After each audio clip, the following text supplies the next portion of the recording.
Para po sa ating nagbabagang mga balitang national, Bucor nakatanggap na ng 9.6 hectares na lupain para pagtayuan ng mga bagong pasilidad. Ang buong detalye mula kay kapartner June Samson. Labis ang pasasalamat ni Bureau of Corrections Director General Gregorio Catapang Jr. sa Municipality of Maygo, Lanao del Norte at Cagayan de Oro City Rotary Club dahil sa pagsuporta sa regionalization program ng Bucor. Ito'y makaraang tinanggap ni Katapang ang deed of donation, ang total na 9.6 hectares na lupain mula kay Maygo, Lanao del Norte City Mayor Rafael Rizalda na isinagawa sa Lux Hotel sa Limquetcay, Cagayan de Oro City. Ibinigay ang naturang donasyon para magamit sa Regionalization Plan program na nakapaloob sa Republic Act 11928 na naglalayong masolusyonan ng congestion o sobrang siksika ng mga preso sa mga kulungang pinamamahalaan ng Bucor. Nakapaloob sa long-term program ng Bucor ang pagpapatayo ng 16 na regional facilities, isang pasilidad para sa mga lalaking preso at isa din para sa babae sa bawat rehiyon, habang mayroon ding mga pasilidad para naman sa mga bilanggong sangkot sa mga heinous crimes. Ilan lamang sa posibleng pagtayuan ng mga bagong pasilidad: ang Fort Magsaysay Military Reservation sa Palayan City, Nueva Ecija para sa Luzon, Camp Macario Palta, Hamindan sa Capiz para sa Visayas, at Camp Kibaritan, Kalimantan sa Bukidnon para sa Mindanao. Para sa Diyos at sa Pilipinas kong mahal, June Samson, kapartner mo sa Balita at Serbisyo. Christmas convoy ng isang grupo sa West Philippine Sea. Pinayagan na ang buong detalye mula kay kapartner Bernard Ferrer.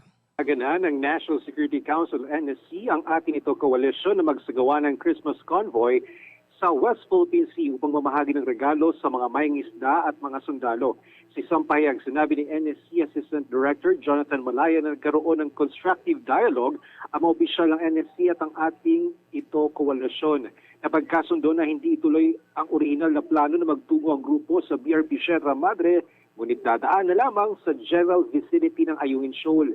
Ibibigay ng grupo sa Philippine Navy at Philippine Coast Guard ang Christmas gifts at donation supplies para sa mga sundalo sa BRP Sierra Madre.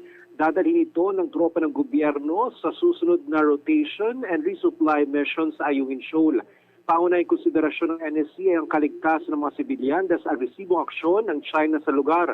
Samantala, magtutungo ang grupo sa Pag-asa Island upang mamahagi rin ng regalo sa mga nakadeploy na sundalo. Para sa Diyos at sa Pilipinas kong mahal, Bernard Ferrer, kapartner mo sa Balita Serbisyo. 16 na Chinese na biktima ng kidnapping na iligtas. 2 Chinese na suspect arestado. Ang buong detalye mula kay kapartner June Samson. Total na 16 na Chinese nationals ang na-rescue ng pinagsanib na puwersa ng National Bureau of Investigation, Pampanga District Office, Central Luzon Regional Office at ng NBI International Operations Division.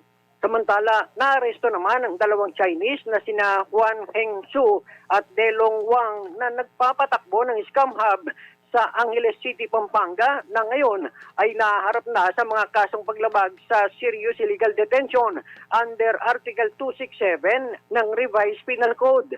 Ito'y makaraang nagsumbong ang Filipina girlfriend ng isa sa mga Chinese victim na ang kanya umanong boyfriend ay dating customer service representative sa Parañaque City pero dinala sa Pampanga kasama ang 15 iba pang Chinese. Ikinulong umano sila sa loob ng kumpanya at puwersahang pinagtatrabaho sa scam hub at binantaan na ito torture kapag tumangging magtrabaho ng 16 na oras kada araw. Matapos ang raid at rescue operation ay nai-turnover sa Bureau of Immigration ang mga biktima habang ipinoproseso naman ang deportation proceeding ng 2 suspect. Para sa Diyos at sa Pilipinas kong mahal, June Samson, kapartner mo sa Balita at Serbisyo. Samantala, inihain na sa Senado ang resolusyon na nananawagan na mapakikipagtulungan ng gobyerno sa International Criminal Court pero ilang senador ay inalmahan naman ito. Ayon kay Senator Amy, talagang basag ulo to, bring it on. Matapos umusad sa kamera ay lumutang naman ngayon sa Senado ang resolusyon na naghahanap ng pakikiisa ng gobyerno ng Pilipinas sa ICC. Sa Senate Resolution number 867 ay sinumite ni Senator Risa Hontiveros ay hinihikayat nito ang gobyerno na makiisa sa ICC para imbestigahan ang posibleng human rights violations ng kampanyang War on Drugs na nakaraang Duterte administration. Ang hakbang ni Hontiveros ay umani ng batikos mula kay Senator Amy Marcos at Senador Ronald Bato de la Rosa. Binigyang diin ni Senator Amy na ang hakbang ay hindi napapanahon at hindi kailangan ng taong bayan na anyang hirap sa ngayon. Mas nakabubuti anya na pagtuunan ng pansin ang problema sa bigas na sa kasalukuyan ay nananatili pa ring mataas ang presyo. Sa kabila rito ay naniniwala naman si Senator Bato na hindi uusad ang resolusyon ni Hontiveros sa Senado. Ang nasabing resolusyon ay may malaking tsansang babagsak sa Committee on Foreign Relations na pinangunahan ni Senator Amy at Committee on Justice and Human Rights kung saan chairman naman si Senator Francis Tolentino. Bukod sa kilalang supporter at kaalyado ng dating Pangulong Duterte, ang dalawang senador ay meron na rin dalawang nauna ng isinumiteng resolusyon na kumukisyon sa pangingialam ng ICC. Ang dalawang resolusyon na naghahayag ng suporta kay Duterte ay isinumite ni Senator Robin Padilla at Senator Jinggoy Estrada ay inihain sa buwan ng Pebrero taong 2023. At tiwala naman din na hindi uusad ang resolusyon na ito ni Hontiveros. Tiwala si Senator Bato na pakikiisa ng gobyerno sa ICC na hindi magkakaisa ang mga ito laban sa gobyerno. Sa kabila ng resolusyon ni Hontiveros, naniniwala si Senator Bato at Senator Amy na nauna ng pahayag ni Pangulong Marcos na hindi ito makikipagtulungan sa ICC. Maliwanag ang naging katayuan ni Vice President Sara Duterte laban sa panghihimasok ng International Criminal Court sa bansa. Iyan ang binigyang diin ni Pastor Apollo C. Quibloy ng The Kingdom of Jesus Christ sa programang Spotlight kung saan suportado nito ang posisyon ni Vice President Sara Duterte. Ani Pastor Apollo, maayos naman ang naging pahayag ni Pangulong Ferdinand Marcos Jr. ukol sa isyong ito pero mas maliwanag anya ang naging sagot ng pangalawang Pangulo ng bansa. Ayon kay Pastor Apollo, ang intensyon sa planong pagpasok ng ICC ng mga may akda ng resolusyong ito ay upang i-persecute ang mag-amang Duterte na anya ay isang pamumulitika. Sa kabila nito, ayon sa butihing pastor, ay mas lalo pang lumakas ang suporta ng taong bayan sa mag-ama at hindi na anya ito mapipigilan. Nakitaan niya na ang resulta ng drug war ng Administrasyong Duterte noon ay kapayapaan. Binigyang diin ni Pastor Apollo na noong panahong iyon ay talagang nagkaroon ng takot ang mga durigista sa mga autoridad at tunay na nagkaroon ng pangil ang batas. Ayon kay Pastor Apollo, hindi iginagalang ng mga makakaliwang grupo kabilang na si Franz Castro ang katayuan ng Pangulo ng Bansa laban sa ICC.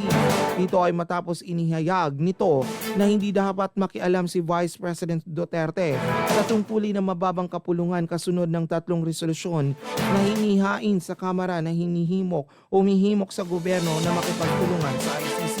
Matatandaan na kamakailan ay inihayag ni Pangulong Marcos na pinag-aaralan pa ang pagbabalik ng bansa sa ICC pero sa huli ay sinabi ring walang karapatan ng mga dayuhan na makialam sa anumang investigasyon sa bansa. Sa huling balitang national, fluid kung maituturing ni Senator Ronald Bato de la Rosa ang takbong politika sa bansa. Subalit sa panayam sa SMNI News sa butihing senador, binigyang diin ito na hindi kailanman magbabago ang kanyang prinsipyo at naniniwala rin siya na maging ang kanyang kasamahan sa Senado. Tinggil ito sa plano ng Kamara na papasukin at paimbestigahan sa International Criminal Court ang drug war campaign ng Duterte administration. Sa gitna rin ito ng mga ulat na pinag-aaralan ng muling pagbabalik ng Pilipinas bilang miyembro dito. Samantala, isang malaking insulto sa Korte Suprema kung hahayaang papasukin sa bansa ang ICC. Misulang sinabi anya ng Kamara na walang ginagawa ang pinakamataas na korte ng Pilipinas. Nitong November 21 ay inihain ng Kamara sa Committee on Justice ang isang resolusyon na akda ni na Manila 6th District Representative Benny Abante at First Rider Party List Representative Ramon Rodrigo Gutierrez na nananawagan ng kooperasyon ng gobyerno sa ICC para sa investigasyon ng war on drugs noong panahon ng administrasyon ni dating Pangulong Duterte.